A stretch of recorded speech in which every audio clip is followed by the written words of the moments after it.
Capítulo 9. A restauração de Portugal. No primeiro quartel do século XVII, a situação de Portugal era de profunda decadência. Sob o reinado de Filipe III de Espanha, príncipe apático e doente, que entregara a direção de todos os negócios ao Duque de Lerma, nota 75. Francisco de Sandoval e Rojas Lerma, 1553-1625, político espanhol.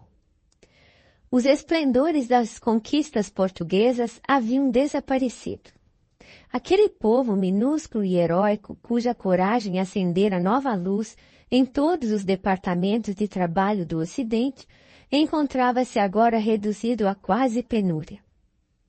Foi por esse tempo que Henrique de Sagres, o antigo Eliu, mensageiro de Jesus que levantara as energias portuguesas com a sua escola de navegação, procurou o Senhor tocado de compaixão e de angústia, a implorar a bênção da sua misericórdia para a nação de que se tornara o gênio renovador. Mestre, diz ele compungidamente, venho pedir o vosso auxílio paternal para a terra portuguesa, cujas experiências amargas tocam agora ao auge das penosas provações coletivas. Humilhada e vencida, ela implora a vossa divina providência por intermédio de minhas palavras, no sentido de lhe ser possível aproveitar as forças derradeiras para uma organização política e econômica que a possa esquivar de tão angustiosa situação. Eliu, replicou-lhe Jesus, sabes que a minha piedade não se reveste de excessivas exigências. Enviei-te a Portugal com o fim de lhe reerguer as energias, compensando seus grandes esforços de povo humilde e laborioso. Infelizmente, apesar de suas grandes qualidades de coração, os portugueses não souberam corresponder à nossa expectativa, provocando eles próprios a situação em que se encontram, pela fraqueza com que se entregaram à sinistra embriaguez da fortuna e da posse. Depois de teres ajudado Vasco da Gama a franquear o caminho marítimo das Índias, as forças lusas, após receberem os favores da cidade de Calicut, ali regressaram, algum tempo mais tarde, para bombardeá-la, inundando-a num mar de crueldade e sangue.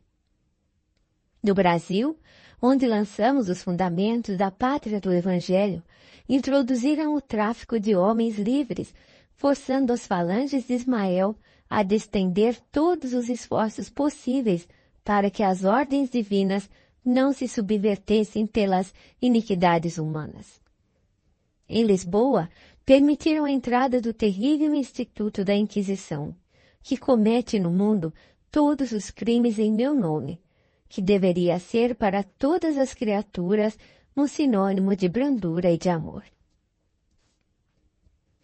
É verdade, Senhor, exclama Eliu amargurado.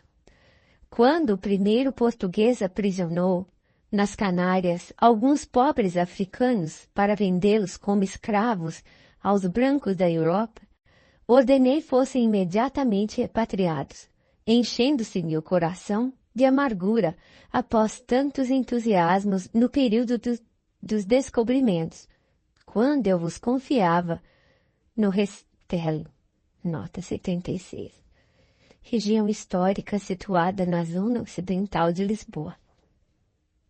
As lágrimas do meu reconhecimento e da minha esperança. Mas a grande pátria que me confiou, Senhor, muito tem aprendido no caminho das experiências dolorosas. Nas suas cidades importantes, escasseiam os espíritos de eleição, aptos à tarefa do governo. As nações ambiciosas se assenhoreiam de todas as suas responsabilidades econômicas. Suas riquezas são pilhadas pela pirataria do século. Seu povo se acha esmagado pelos impostos. Seus filhos abatidos e humilhados. Apiedai-vos, meu Jesus, de tanta miséria que nos enche o coração de infinita amargura. permiti possamos restaurar-lhe as forças políticas, a fim de que ela cumpra as vossas determinações sábias e justas na terra do Evangelho. Essas experiências dolorosas, explicou-lhe o Divino Mestre, dotarão Portugal de novos sentimentos, acrisolando nele as concepções de brandura e de fraternidade, a fim de que possa corresponder ao nosso esforço na edificação da pátria dos meus ensinamentos. Quais os elementos encarnados que utilizarás nessa restauração? Senhor, com o vosso apoio e com o vosso amparo, esperamos realizar essa organização, buscando para o trono os descendentes de Dom Afonso, primeiro Duque de Bragança, que atualmente detém a maior fortuna portuguesa e em cuja casa vivem mais de 80.000 vassalos. Quanto ao nosso plano, constará de uma alargação dos agrupamentos espirituais sob a minha direção, combinados com as falanges de Ismael, no sentido de intensificarmos o pensamento cristão em Portugal, projetando as mais nobres realizações no Brasil, disseminando-nos entre os colonizadores, a fim de que as concepções de fraternidade se intensifiquem, cimentando as bases da pátria das vossas lições divinas. Nossos apelos se estenderão aos companheiros reencarnados, que se encontram nas cortes espanholas e nas selvas americanas, para levantarmos a bandeira de Ismael sobre todas as frontes, como sublime legado do vosso coração compassivo e misericordioso. Sim, Eleu, retrucou Jesus bondoso.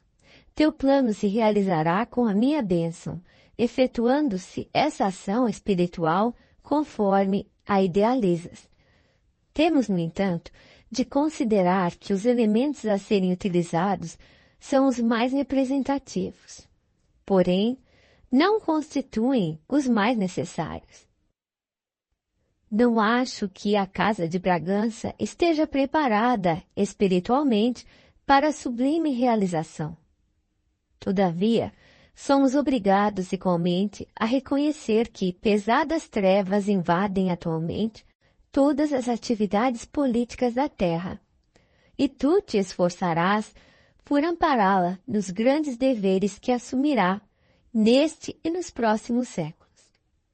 Terás o cuidado de inspirá-la no propósito de se organizarem as precisas combinações com as outras nacionalidades do mundo, para que a pátria do Evangelho não sofra novos choques de raças, além dos até agora sofridos.